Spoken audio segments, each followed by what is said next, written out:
পশ্চিমবঙ্গের বিধানসভা নির্বাচনে সবসময় হাই প্রোফাইল কেন্দ্র থাকে বেশ কতগুলো, তার মধ্যে একটি হাই প্রোফাইল কেন্দ্র বালিগঞ্জ।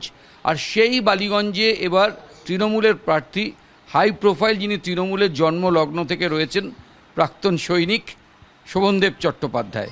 শোভনদা, প্রথমেই অভিনন্দন বালিগঞ্জের প্রার্থী হওয়ার জন্য।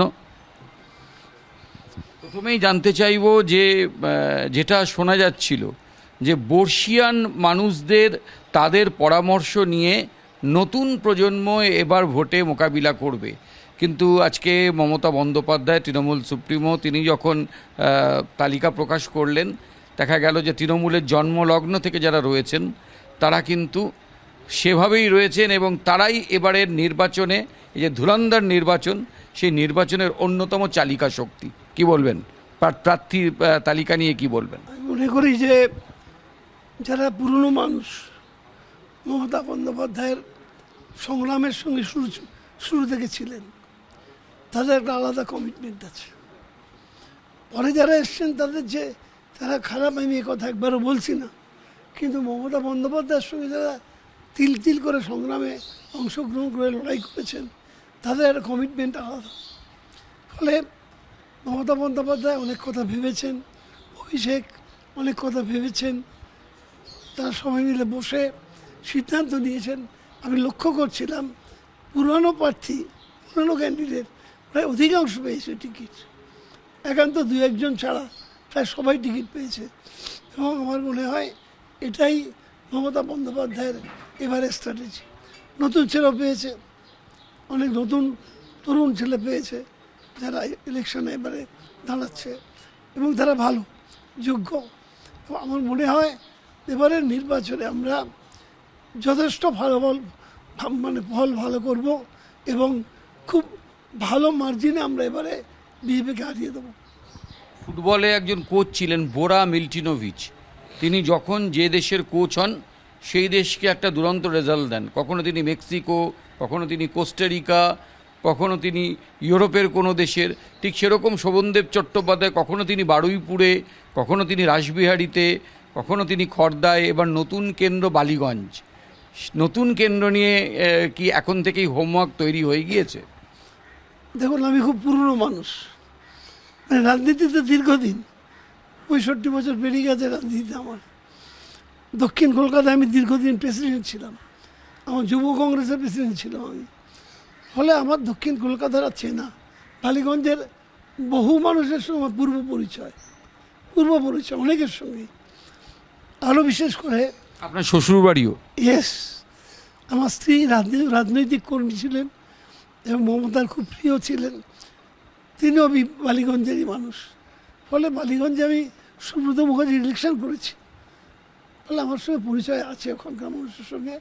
নতুন করে পরিচয় গড়ে তোলার দরকার নেই, তারা অলরেডি আমার কাছে টেনে নিয়েছে এবং আমি বিশ্বাস করি যে আমিও যথেষ্ট সময় দিতে পারি, আজও যথেষ্ট সময় দিতে পারি এবং সেটা আমি যথাযথ সময় ইলেকশনটা কীভাবে করতে হয় আমি জানি, করে দেখিয়ে দেবো।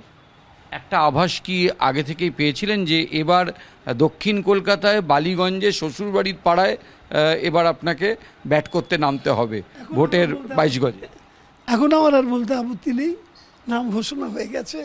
এটা আমি আমার সর্বোচ্চ নেত্রীর কাছ থেকে ইশারা পেয়েছিলাম। তো শোভনদেব চট্টোপাধ্যায় মানে তিনি রাজনৈতিক একজন ব্যক্তিত্ব, মন্ত্রী এবং সর্বোপরি একজন সুভদ্র মানুষ। পুজো আচ্চা নিয়ে আপনার মানে একজন যশস্বী পাণ্ডিত্য আপনার, তারপরেও আপনার পরিচয় হচ্ছে আপনি একজন বক্সার। প্রতিপক্ষ যেই থাকুক তাকে এক জ্যাবে আপনি উড়িয়ে দিতে পারেন। তো গত বাই ইলেকশনে দেখা গিয়েছিল বালিগঞ্জ কেন্দ্রে, সেখানে কিন্তু স্পেশালি পার্ক সার্কাসের দিক থেকে কতগুলো কেন্দ্র, মানে কতগুলো ওয়ার্ড, যেখানে কোয়েস্ট মলের দিক যায়, ওই জায়গাটায় কিন্তু তৃণমূল কংগ্রেসের ভোট কমেছিল। এবার কি সেটা একটা বড় চ্যালেঞ্জ আপনার কাছে, সেই ভোটগুলোকে আবার তৃণমূলের ব্যালট বক্সে ফেরানো? অবশ্যই ফিরবে। আমি মনে করি যে আমার রাজনৈতিক জীবন সম্পর্কে যারা খবর রাখে, যারা জানে, তারা নিশ্চয়ই জানে যে আমি সম্পূর্ণ একজন ধর্মনিরপেক্ষ মানুষ। সমস্ত ধর্মের মানুষের প্রতি আমার শ্রদ্ধা আছে আমি ওই ভুল করব না যে ভুল করেছিল অন্য কোনো প্রার্থী। এবং সেটা এখন যারা ওখানে নেতা, কাউন্সিলর, প্রেসিডেন্ট, এছাড়া political leader, they all know me very well. তারা জানে এই লোকটা কেমন। ফলে আমি নাহলে খর্দায় গিয়ে 94,000 ভোটে জিতেছিলাম। খর্দায় আমার কোথায় যাতায়াত ছিল? আমার তো যাতায়াত ছিল না, কিন্তু হঠাৎ করে চলে গেলাম, 94,000 ভোটে জিতে গেলাম। এটা মানুষের কাছে সেই ভালোবাসা আমি পাবো, আমি বিশ্বাস করি। দক্ষিণ কলকাতায় আপনার এই সুভদ্র ইমেজের জন্য অনেক বিরোধী আপনার ফ্যান। আপনার কি মনে হয় যারা আপনাদের মতাদর্শ ফলো না করে যারা অন্য মতাদর্শ ফলো করছিলেন, তারা শোভনদেব চট্টোপাধ্যায় বালিগঞ্জে প্রার্থী হয়, তাদেরও একটা অংশ দলছুট হয়ে তৃণমূল কংগ্রেসের দিকে আসবে? না, সেটা আমি দেখেছি যে এমনি টিভিতে যখন আলোচনা হয়, অন্য দলের লোকেরাও তো বসে, সেখানে আমার সম্পর্কে কোনো কটু কথা কেউ কখনো বলে না। আমার প্রাপ্তি এটাই।